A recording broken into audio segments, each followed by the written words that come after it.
Oh, joining us in the studio now, film critic extraordinaire. Very good at his job.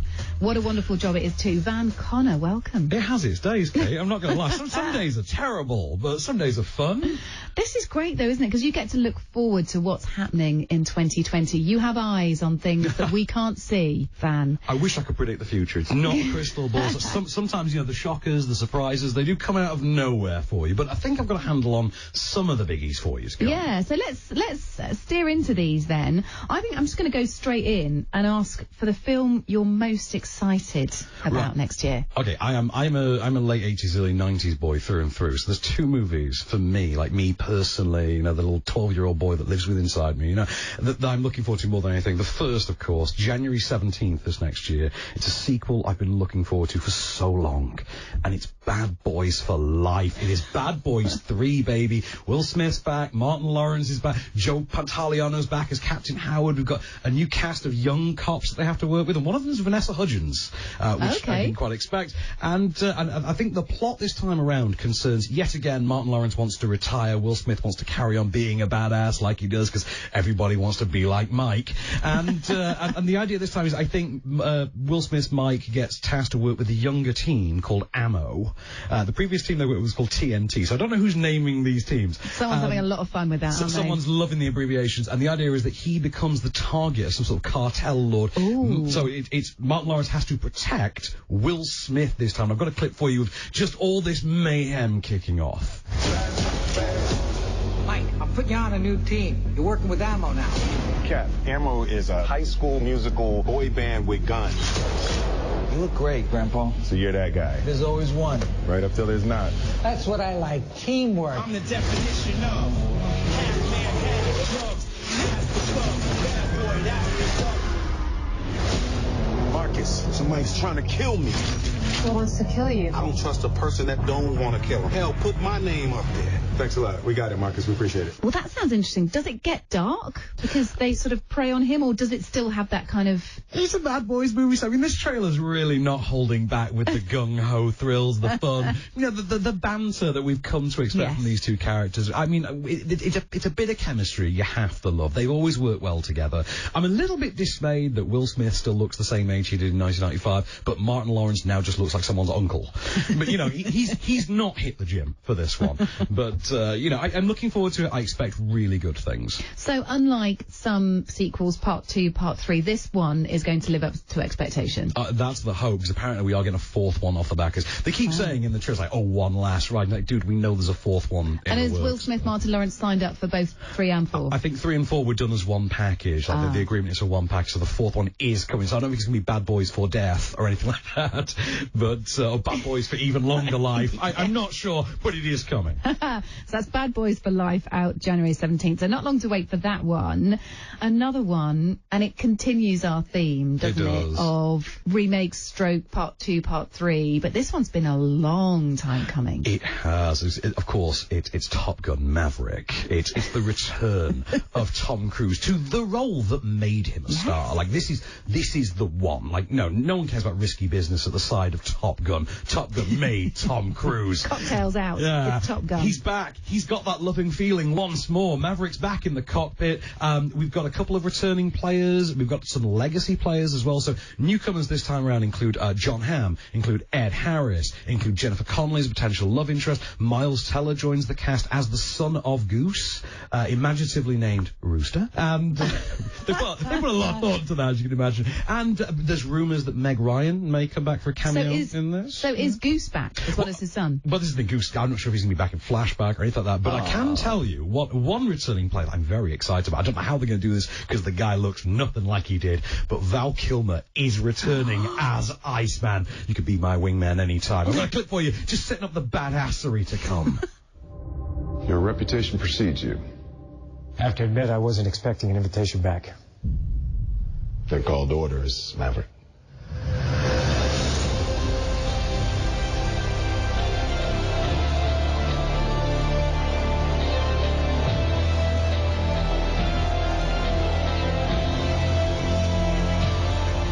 I'm really excited about it. I mean, Top Gun is, for a lot of us, our youth. Oh, God, isn't yeah, it? it totally So even is. if it's rubbish, does it matter if it's rubbish? I mean, part of me would almost like it through, because the first one is not a great movie. It's an iconic movie. Yes. It's a movie we love. But, academically, it's not a great movie. It's just a well-made movie. It looked the part in a way that films just didn't at that point. And now we've got a whole new level of technology to play with. And to be a bit righteous about it, we've got a love interest from Jennifer Lawrence. Jennifer Connelly. Connelly, sorry. Yeah, very different movie, I think, yes, age-wise. it certainly would be. Yeah. Is that the only role that women have to play in this film? Because times have changed since the original Top Gun. They have a bit. I think the idea this time is she is the owner of the local bar, which I think is the same bar that they did the musical number in the first. When they did the Righteous Brothers? Yes. I think she owns that. She's a single mum who, we're going a bit Rocky Balboa with this one. He befriends the single mum owner of the bar. I think that's the idea. Tom Cruise, to be fair to him, has always been pretty good with his projects and the love interests. I mean, he's but I'm not... talking like a female kick-ass pilot here. There are female kick-ass pilots. There are in the trailer. We do see them dotted throughout. So I am looking forward to see what happens. There's going to be one high-flying kick-ass lady in there as well. There's got to be. We're going to completely balance this out with what could be your biggest flop of the year. Yeah, this is one I don't think anyone's expecting an awful lot from, and that is, of course, Doolittle, which this has been a labour of love for Robert Downey Jr. for about 3 years. And the idea is he wanted to find what was going to be his next franchise once he was done with Marvel. Once Iron Man had gone the way he does in Endgame, there had to be something for Robert Downey Jr. to hang his hat on. He and his wife produce his movies, Team Downey it's called, and they're very good at it, to be fair. But I think they had The Judge before this, which I think is a very underrated movie, and now he's rebooting Doolittle as this high-flying sort of grand action adventure. Now, notably, we don't have a clip for this because the only trailer that exists for this does not contain an awful lot of dialogue. Now, having seen that trailer, it contains about 3 lines. The reason they've not put a lot of dialogue in that is because nobody can work out just what in the hell his accent is supposed to be. Is he being Scottish? We don't know. I've heard people say Welsh. I've heard people say Scouse. Nobody can agree. Do the animals... I mean, I know the animals talk to Dr. Doolittle, but do the animals talk in this film? They do talk. Okay. Babe the Gallant Pig style, moving mouths. Okay. And you've got a hell of a cast on this. So Emma Thompson, Tom Holland, Peter Nyong'o, big all-star cast on there. The poster is literally just a bunch of 30 names, and then the corresponding animals that go with each name. And it's a great roster to look up. But apparently it has been a disaster in production. They apparently remade this once halfway through. They just apparently scrapped it and remade a bunch of it. So that is not... So it's become a passion project that perhaps should have been put down by now. Yeah, I think so. To use I animal think phraseology. the passion has soured, I think, on this passion project. It is out February the 7th. Top Gun Maverick, by the way, out July 17th. Let's go on to this. It's always interesting to see stars that emerge from films, whether it's undiscovered talent or under the radar talent. So what film is going to make someone famous and who? Well, I love talking about Marvel. I can talk about Marvel till I'm blue in the face. Everyone can. Yeah, as you said, your son's a big Marvel fan. I'm sure he's going to be first in line. He's only 5 and he's already bought in. Bought into it completely. We like to hook him young. That's how this works. That's dangerous. Hook him young, keep him for life. That's how the franchise rolls. And the franchise comes back on May the 1st this year with a long gestating solo project for the only real female Avenger. I say because Captain Marvel's part of the roster now. We have, the Wasp and stuff. But of the original old school Avengers, Black Widow never got a movie, and it always irked us, and she's now gotten that movie after she's gone to the same retirement home as Robert Downey Jr. has in this universe. Okay. And so what they've done is they've cleverly structured this as a prequel sequel. So it's a sequel to Captain America Civil War. It follows on from that. Yeah. But it takes place before Avengers Infinity War and Endgame. So still relatively recent. It's going to see her return to her homeland. She's going to go back to Russia. Whether or not that means she gains her Russian accent back that she mysteriously lost after the very first movie she was in 9 films ago, I couldn't tell you. But the star here is going to be the actress playing Yelena, who is a younger fellow Black Widow. She is going to be played by Florence Pugh, and she is having a hell of a year. Like in 2019, she started off with things like Fighting with My Family. She was in Midsommar, which is one of my favourite movies of the year. That is the new Wicker Man. And she, of course, ended it on Boxing Day with Little Women. She's I would say the star of Little Women. Like, it's Saoirse Ronan's movie, but it's all about Florence Pugh. I'm such a huge Florence. I have been since Lady Macbeth. She's great. Tell you what, I've got a sample of Black Widow for you. Yes, this is Black Widow, our established Black Widow, meeting her fellow Black Widow. I heard you had to leave in a hurry. It's never easy these days. So what are you going to do? I've lived a lot of lives, but I'm done running from my past. know you're out there. I know you know I'm out here. So we're gonna talk like grown-ups? Is that what we are? It's good to see you too, sis. What brings you home?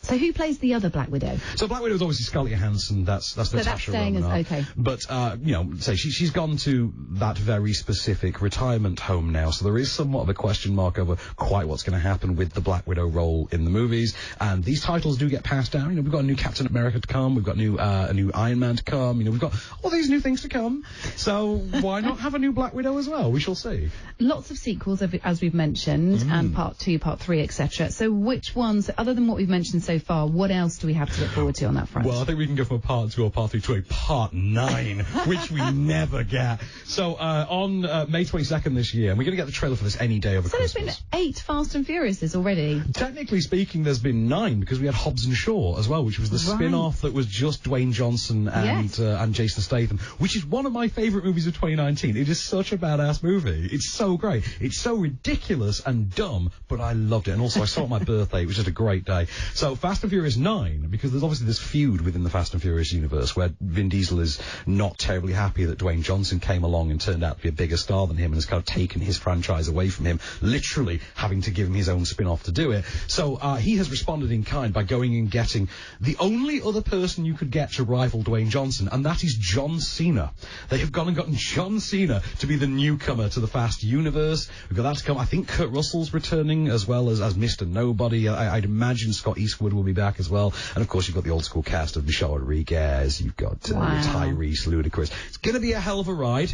I'm not sure how this one's going to stack up against Hobbs and Shaw, because that is a ridiculously high bar, but we'll find out on May 22nd, and we've still got one more Fast and Furious movie to come after this. They are ending it on 10. Wow, so they're really booking these in 2, a bit like the Bad Boys franchise as well. They're sort of booking up 2 of these at a time when they're production houses. This one they knew in advance. I think they knew when they greenlit the 8th one. They said, okay, we'll book 8, 9, and 10 in, and that's where we end this, because otherwise it could go on forever. And also, Dwayne Johnson's got his spin-off now with Jason Statham, and presumably Kevin Hart and Ryan Reynolds to come in the sequels. So we shall see on that one. What else? So June 5th, and this is so highly anticipated. This one, it dropped a trailer, this month.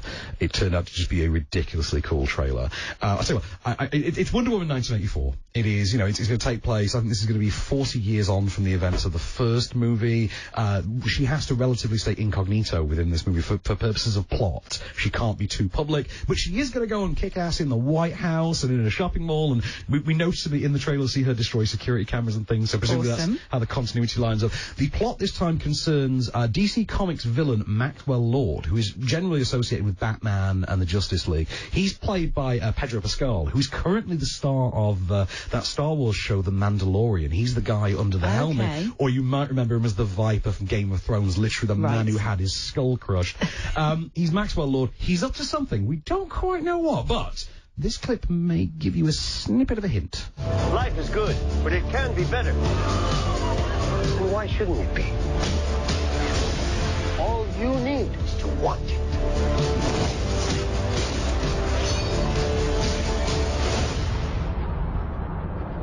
Think about finally having everything you always wanted. I can save today, but you can save the world. Steve. Intriguing. So Chris Pine's back as Steve Trevor. He's been dead for 40 years. We don't quite know how that's going to work, although clearly they're role reversing this. So in the first movie, it was Diana came to the world of man, and Steve Trevor had to teach her all the nuances. And this time around, it's 40 years later. She's been around all that time. He's back from the dead somehow. She has to tell him. And I kind of like him in the rolled up sleeve jacket with the bum bag on. A fanny pack for our American friends. Yes. I love this gimmick. I'm looking forward to see where it goes. And of course, that track, that remix of New Order in there. One of the highlights for me. Who's playing Wonder Woman? So that's Gal Gadot still. Of course, she was introduced to us in Batman vs Superman, came back in Justice League and Wonder Woman. And we'll pretend that Wonder Woman exists and just forget that the other two ever happened. Because I think Warner Bros. And DC would rather that was the case. Again, another film that reminds me of my youth. And you as well. Almost. I still have the poster for this on my wall. Who are you going to call then? Ghostbusters, that's who. And of course we had, Ghostbusters did come back 4 years ago. They came back in 2016 with the Paul Feig female-led reboot, which still had, nearly all of the surviving. Awful. Really? Yeah. Really? I seem to be one of the only people that likes this movie. Well, listen, everyone's going to have to take what you say with a pinch of salt now during this film review. That was awful. The makers seem to agree with you, to be fair. Okay. They've gone back to the well on this one. This is part 3. This is Ghostbusters 3. So the idea is it's now 30 years later.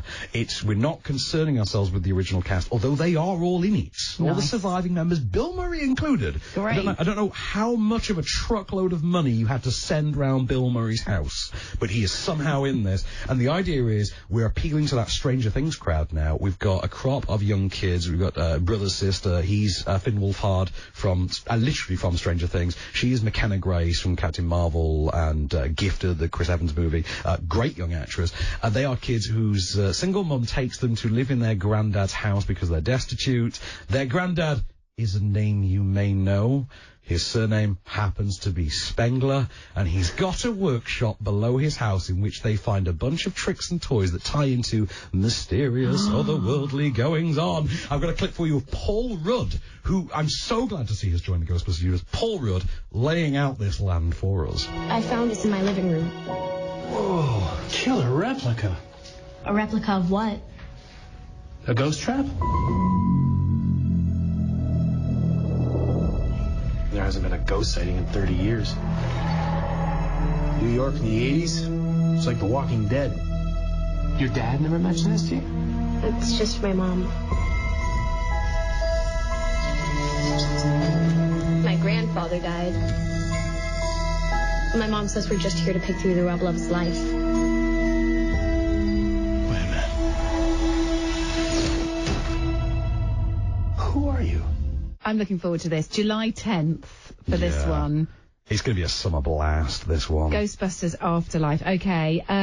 Couple of wild cards from you. So films you like, but you're not quite sure why, or that maybe hits that may be sort of on the down there a little bit. Ones that I think are going to require a hell of a marketing campaign to sell, really. Okay. And the first one, this was a trailer that dropped, again, beginning of December. This is the new Ryan Reynolds action comedy, because what else are you going to get Ryan Reynolds to do? He's so good at that. And it's a movie called Free Guy, and he plays a character imaginatively enough named Guy, and this seems to take place within the world of like a Grand Theft Auto-like video game. So you know when you see the kids playing these games like YouTube, etc., and there's always these random background characters who just walk up to and nick their car, or you just beat them over the head with a baseball bat because you're a sadist. You know, that kind of thing.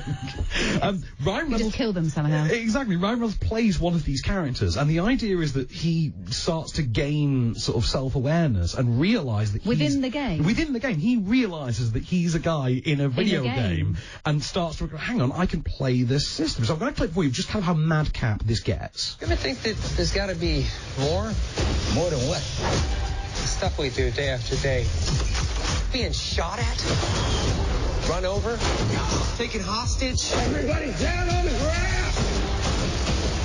Today's gonna be different. Hi. God, this isn't you. You don't do this, man. Maybe I do. Joe, this is scary. He's just resting. In pieces! That man is dead! He's so sleepy. Is it going to work? I think so. The big thing as well, and they've kept this relatively under the radar, the female lead in this is played by Jodie Comer from Killing Eve. I like this. She is just waiting for her big star movie vehicle. Could this be it? Is this the right one for her? She seems to be playing an almost Trinity from the Matrix style badass lady character. I'm looking forward to it. And also it's Ryan Reynolds, you know. Okay. Prominent Mariah Carey placement within the trailer, you know, that track Fantasy. Looking forward to it. Could be a lot of fun. July 1st for that one. July 17th for the next one. Tenet. Right. We know so little about this. It is ridiculous. This is Christopher Nolan's next movie. It is shrouded in so much secrecy. I can tell you Robert Pattinson's in it, but I can tell you exactly naff all else about it. Do we know what Tenet means? I think it has something to do with espionage, I think, in this case. But we know so little. Literally, the reason to recommend this is it's a Christopher Nolan movie. And but it stars Robert Pattinson, so that makes me a bit worried. Well, I mean, he is our new Batman, and Christopher Nolan did make the best Batman movies, so maybe there's something to it then. We should see. I mean, it's interesting. There's little teasers being placed in cinemas at the moment, so I've not seen any of them personally. No. I'm looking forward to it though, because last time we didn't know what a Christopher Nolan movie was. We got Inception out of it. And when we did know what it was, we got Interstellar. So this can go either way, if we're honest. One more from you then, we've got time for. So, what I think could very much be the new Pirates of the Caribbean, because it too is based on a Disneyland ride. And this comes with the added star power of Mr. Dwayne Johnson, and any movie becomes about 80% better as soon as you get DJ in there. As soon as you smell what The Rock is cooking, every room smells better. And this stars he and Emily Blunt. And the idea is... that's an unusual combination. It is. But we were saying about love interest. And the thing with Dwayne Johnson, if you ever look at it, he actually is one of the few big heavyweight stars who always casts his female lead to be age appropriate for himself, like someone around his own age, and he doesn't go for she's in a corset, she's got the push-up on, she's there to be pretty. Yes. He doesn't do that. You look at films, even as ridiculous as Rampage, that is the case. This seems to be more of a sort of Mummy riff, in which he's the tugboat captain, a bit of a charlatan, and he's hired by a brother-sister combo. This will start to sound very familiar in a moment. A brother-sister pair of adventurous scientists who hire him to take them down the river to seek an ancient treasure. And the brother is a bumbling idiot, played by Jack Whitehall. I've got a clip for you, just, kind of how fun this could be. My brother and I are looking for passage upriver. Please go away. I have a lot of money. If you believe in legends, you should believe in curses, too. You're gonna beg me to turn back. Well, I look forward to disappointing you. 10,000 to bring you there alive. Dead is 15,000. Why should I pay more dead? Dead, I'd have to carry you. Okay, well, I'm quite encouraged by that one. Sounds like the Mummy, doesn't it? Sounds like the Brendan Fraser Mummy. But also a nice kind of escapism, a bit like Pirates of the Caribbean.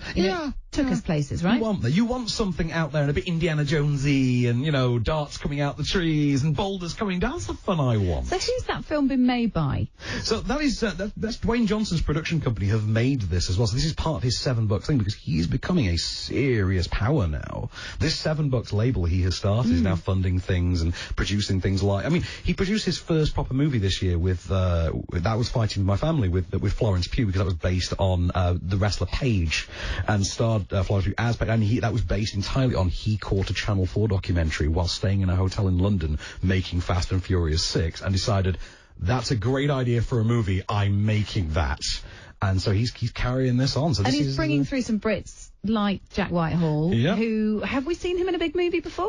I don't know. He's been in a couple of little things. He's been in, he definitely had his Bad Education movie, but this seems to be his Hollywood breakthrough role. I hope it goes better for him than The Mummy went for John Hannah.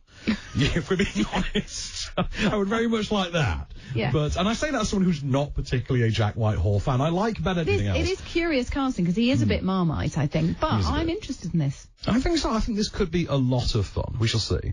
Thank you so much, Van Connor. I now feel like I'm across everything. I'm looking forward to Ghostbusters, looking forward to that last one as well, Jungle Cruise, out July 24th, and so much more. I'm sure we'll speak again. Van, thank you. Till the next time.